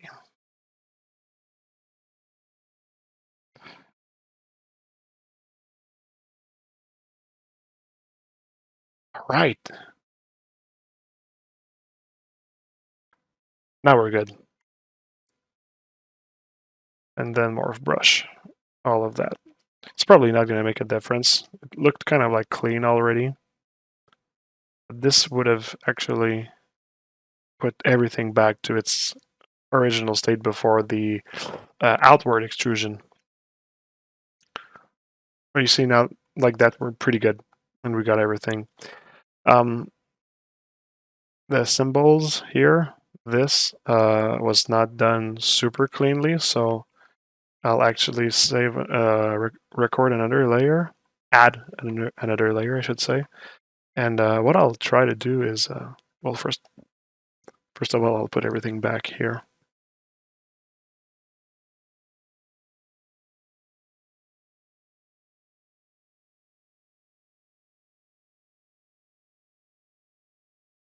I'll see if I can actually get something decent. If I just do like a polish, like a procedural polish, because maybe it's actually going to round everything. Oh, there's artifacts here. How come there's artifacts? What are those things? What are those? Is it just like graphic? Huh, I don't know. Let's just test what I was going to test and I'll get back to this.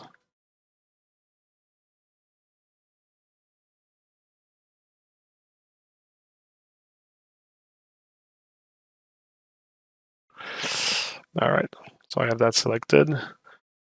Let's go one subdivision lower. Click on polish. So it does clean, but it doesn't really remove like all the jagginess. I think I'll have to redo my mask actually. Anyways. All right, so yeah, there's like some surface jagginess. Let's say I actually use a, you see on all the surface here? It's kind of like weird. Like luckily, this is a flat plane, so I can actually maybe use the clip curve to kind of like shave this.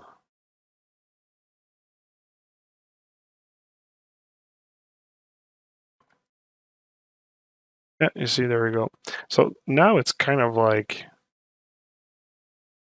the edges are a bit too sharp. I'll need to round them. But first I'll get rid of these details here. So I'll simply use trim front. It's kind of like planar. It kind of like reacts a little bit weird, a little bit differently, which I kind of like prefer it over planar sometimes because it actually like it's planar to the camera. So when I know that my face is forward to the camera, I find it just like a little bit better than the planar tool. And then I'll mask part of this here, blur it a lot.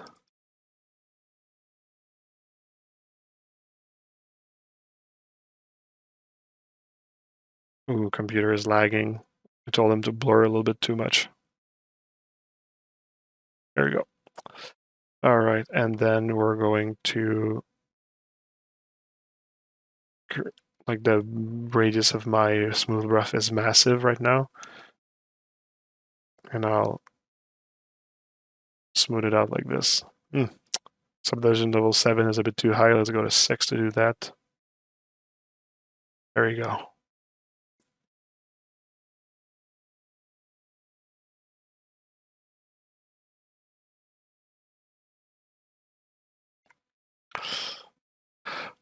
It's kind of like, I don't like the effect here. There, you see like how it's like bumpy.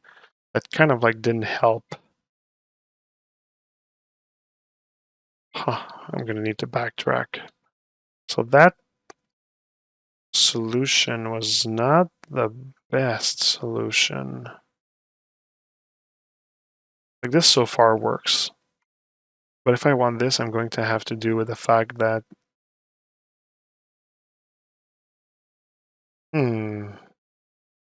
okay, well, you know what? I might actually have to go to my plan B and Z model or like Z remesh everything. So you see, like at the back here, I was kind of like doing it half-assedly. If I had problems, I was just finding little shortcuts or hacks. But like for the front here, this is going to be like a very important part, and I'm actually going to want this to be clean. So I might actually have to find the right topology for it as well, which is fine. It's part of the kind of like part of the deal. So I'll still save what I have right now because it's absolutely usable. It's going to be the foundation for like what I'm going to do next. So let's save this.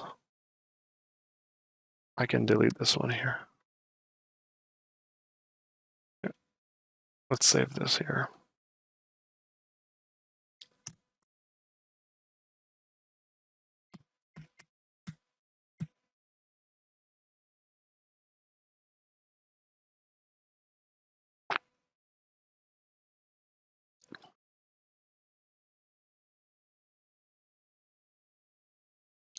Don't need the autosave after I just saved. All right. Okay, so to do this, I'm going to clone here. And there's going to be a difference from the time before, because now I'm not reprojecting using the same base like topology. I actually have to create a new topology. So I'll still create a duplicate where this one at the top will be the master.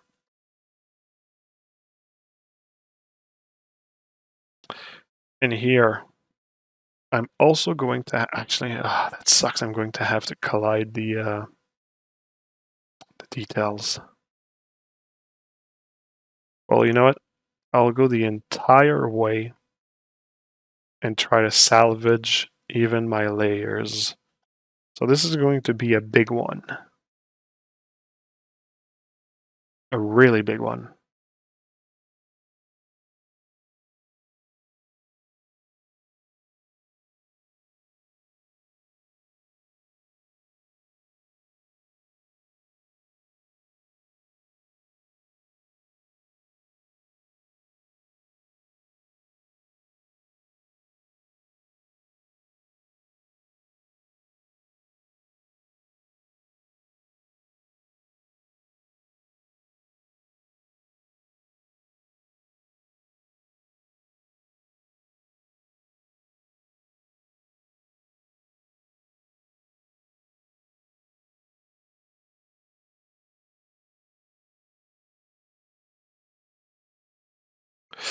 Okay.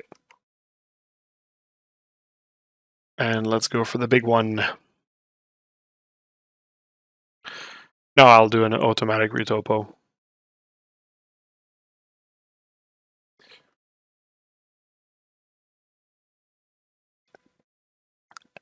And this here will be the base. So I'm going to start by actually making sure I have my polygroups, because I'm going to use my polygroups to kind of like define the areas of my model. I don't need to actually work on with all my subdivision levels. Like, I think this here, even 4 could be like enough. I'll even go at 4 just to get rid of a bit of the details that I might not need. And I'm going to use my layers to get rid of the back, because I don't care really about like the profile at the back here. So I'm actually going to remove all of my details at the back and just keep the one at the front.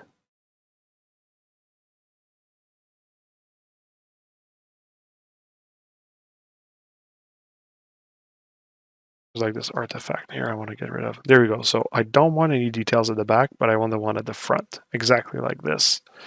Because I don't want Z-Remesh to start like modeling all my details at the back. I was fine with how it was, so let's go with that. Hey, thanks for the follow.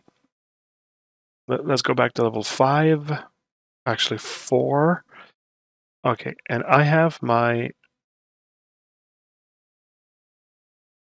Okay, so I'll actually tell him to Z-Remesh all of that to... Let's go for a 6,000 polygons. Keep groups. This is important because I want him to make sure that my topology is different in every groups here. And yeah, let's try. Let's try to see what it's going to give me.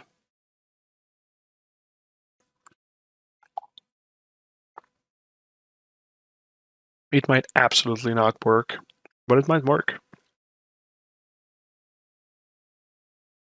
Okay, so you see, for now, it's pretty interesting because I do have... Now I have resolution along these parts here. And it did follow... So it did follow kind of like the topology of the contour and everything. So we do have like an automatic thing going on here. This here is a bit gross, what it decided to do, but it's still usable. Like I'm finished with all my details here, so I won't really need my polygroups anymore and whatnot. And you see, for everything else, I think it's fine. I think it's fine like this. So let's use that and reproject everything that we got. But I'll actually reproject like... First, I'll reproject all of this without the details at the back, and I'll reproject the details at the back on its own layer. Like, this will become like kind of like the base of my model. All right, so let's subdivide to... I think this is the resolution we're going to need to get all the details back. How much million am I right now? 2,400,000. Oh, that's not a lot. I can actually reproject more. I can actually subdivide more than that. But let's just see like what I get. What's the details that I get with that? So let's save a morph target temporarily. Play with the projection shell. Try to grab everything and project. Do I want to project the poly paint as well? Yeah, sure. Let's do it.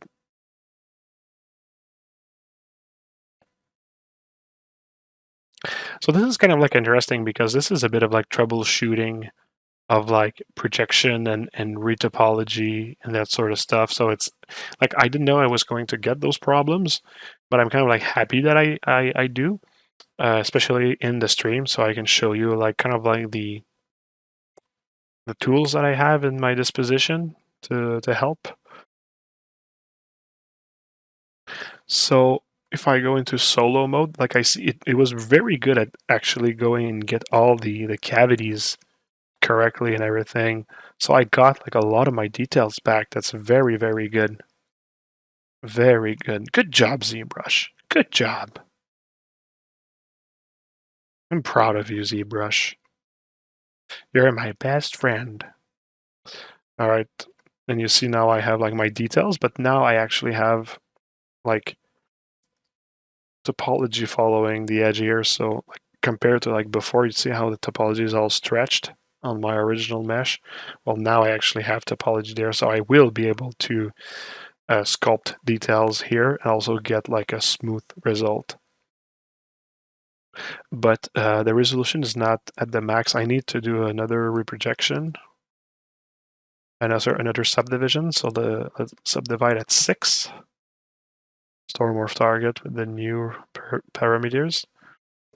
How much million polygon does it give me? 10 millions, and my original mesh was 12 million. So you see, I even shaved 2 millions off, and I'm pretty sure I'm going to get the right resolution for small details later. Let's say I know I'm going to do that kind of like details later. So you see, resolution is good enough. I guess it's good enough.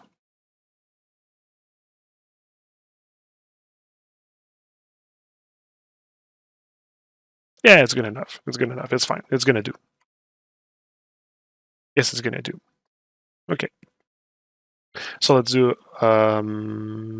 one last reprojection, though.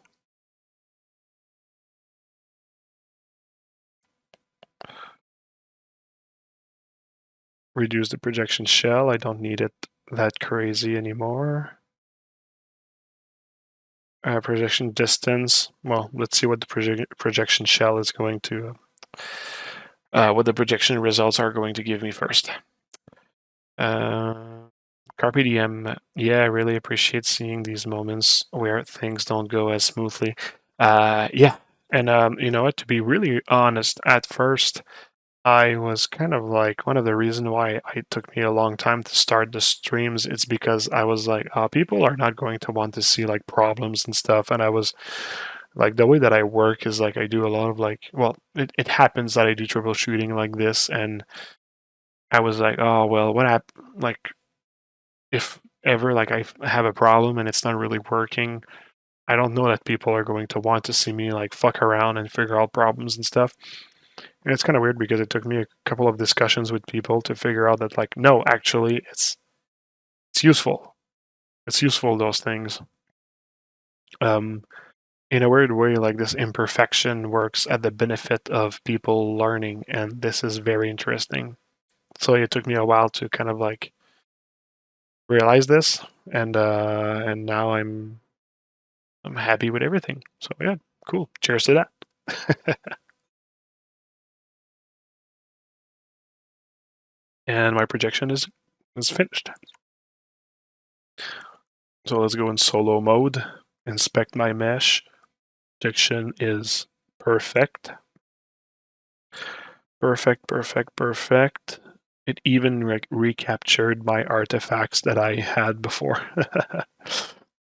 Maybe I can even like smooth them out now. See, there we go. Now I can actually smooth them out. Let's continue to inspect.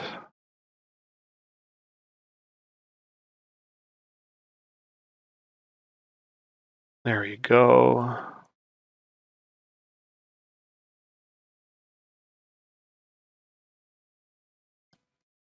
Awesome. Yeah, it worked like a charm. And this also means that later I'm going to be able to just do like a smooth around here. And there you go. You see like that level of cleanliness that I get? Like when I smooth, it gets like smooth as butter. But that I will fix later. I just want to get my details at the back here first. So I'll actually, for this one, I'm going to have those details on a layer. So I will be adding a layer. And on my master mesh, I'm going to put back the layers now. And on my new mesh, I'm going to, like I added the layer already. And I'm going to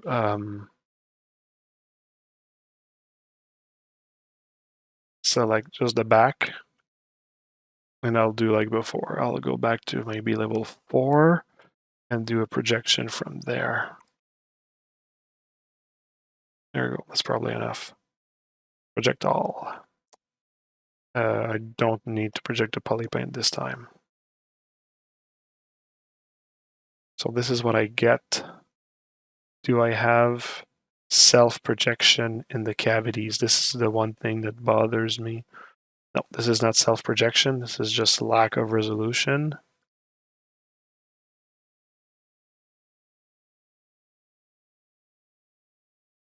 It's pretty good. Actually, let me try something. Let me undo this. Go back at level 6 and do a projection from level 6. Project all. There we go.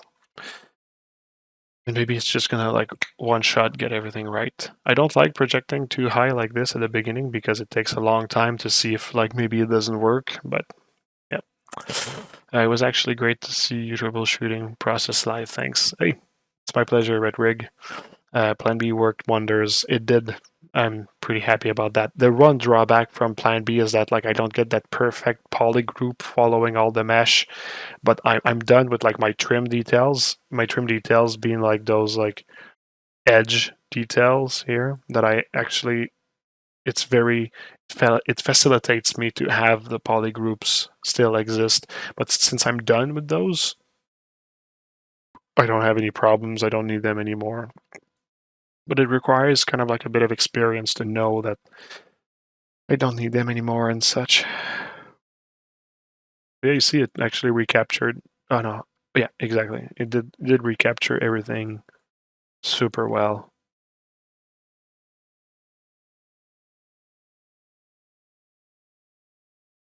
Yep, super well. Maybe that even it maybe even recaptured a bit of the artifacts that I had.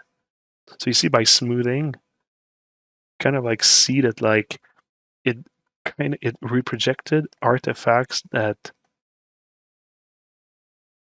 are not part of like the new mesh. This here is fine.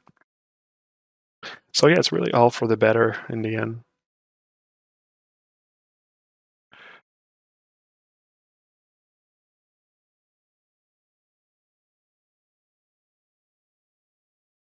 Cool. Details on layers like this.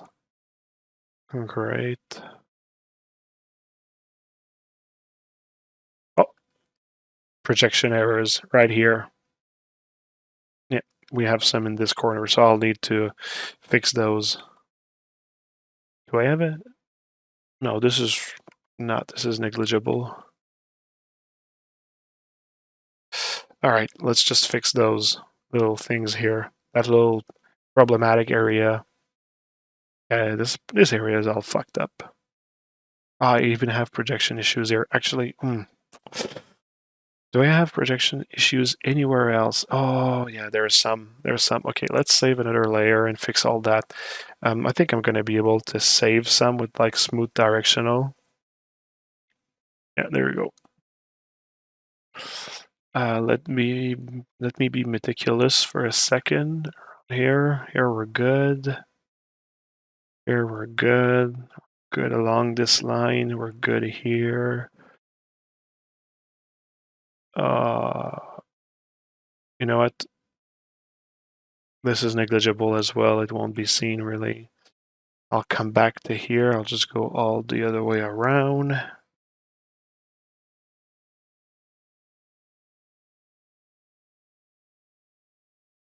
Okay, so yeah, the artifact were really just at the end here. Let me fix those here like that. Those might actually be a little bit harder to fix like this. Maybe lower subdivision level. Ooh. It's pretty fucked up.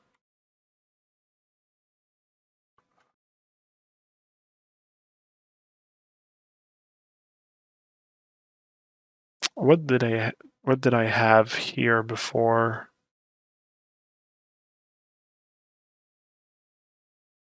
Actually, I'll use a morph target for most of it. not over the details because I'm losing the details, but you see around here. And this, yeah. Near here is where I'm going to want to start trying to save it by hand. Very gross, the results it gave me. That what happened, like, since the topology was a bit like screwed up in this area, like this is what I get. Maybe I should just like put everything back to here and refix by hand this, like this.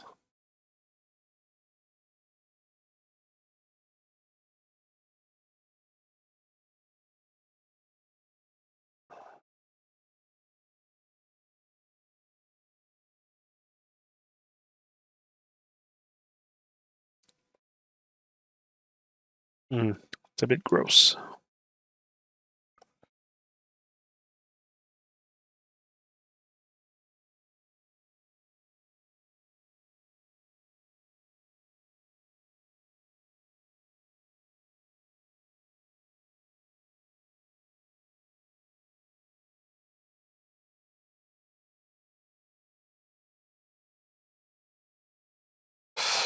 All right, a bit of smoothing like this.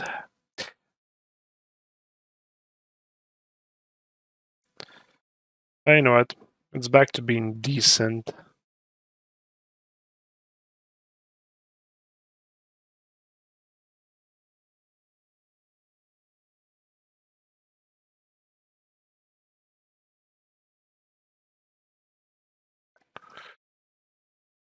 All right. Yeah, it's fine enough. Fine enough. All right, so this was my correction. I'll more merge those two layers together. This is the back detail. And now I'm going to be adding a layer for the front detail. I'm going to bring that mesh back into my original file. There we go. Delete the old one.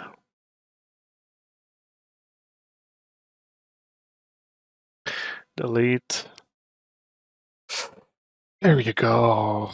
All right, and this adventure is finished like this. So the next part will be to start adding the same kind of like detail here, which is going to be kind of like similar to what I just did before. But now that I have everything, like maybe one thing that I can do, one last thing that I can do for this stream here is just give it a like smoothing pass on this layer here for like this area. Because I do want to get rid of like the kind of like some of the sharpness. You see, I get kind of like a smooth result now that the resolution is constant everywhere.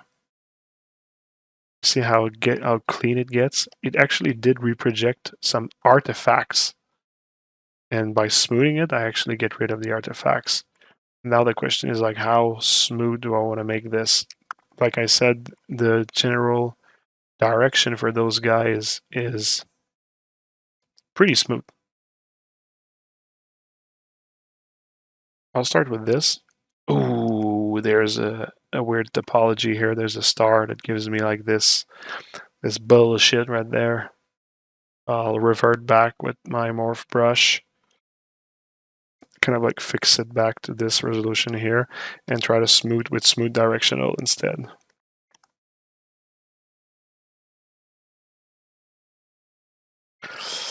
So yeah, there's still like a little like detail here, but you know what?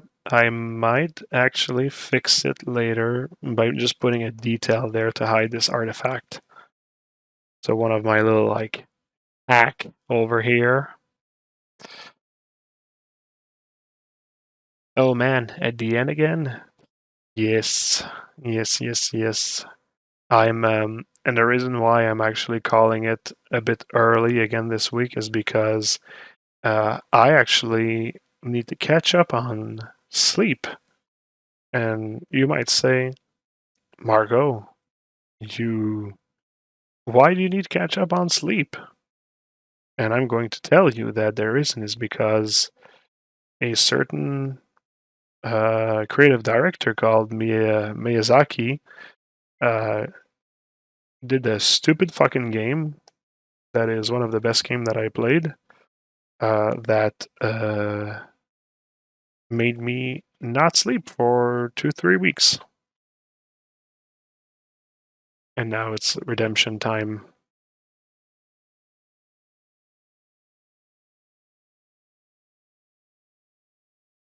There's a like a dink right here that I want to fix also. Maybe I'm going to fix with like a detail later, or maybe it's just going to be lost in all the details. And once again, so this is before smoothing, after smoothing. So yes, it is a bit better. I might be smoothing more. I'll see.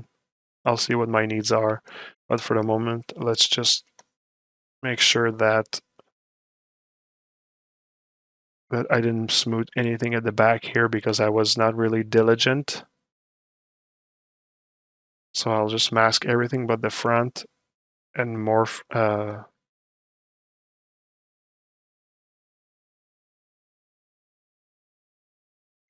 target everything else around here. So now I know that this layer is just a smoothing here. And I'll actually, no.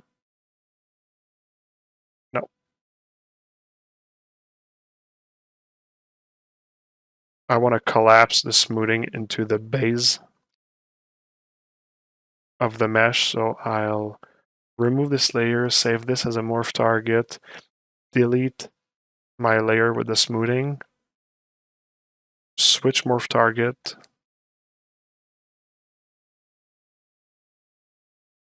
and now this layer. Yeah, there we go. Perfect. That's what I wanted. Cool. Well, now I am at a great place to stop for tonight. This I won't. Will I need this? No, I won't this. I won't need this mesh anymore because I have still my base here to dictate the rest of the detail to place on my high res. So we're gonna be good. We're gonna be good. So we did the back here. We did a lot of preparation for the front here. I'll just need to place some detail. I probably have for like maybe like an hour or two of detailing, and then I'll be done. I'll be done with the wings, and I'll be able to place the character. So it's getting pretty exciting. Yep, getting pretty exciting.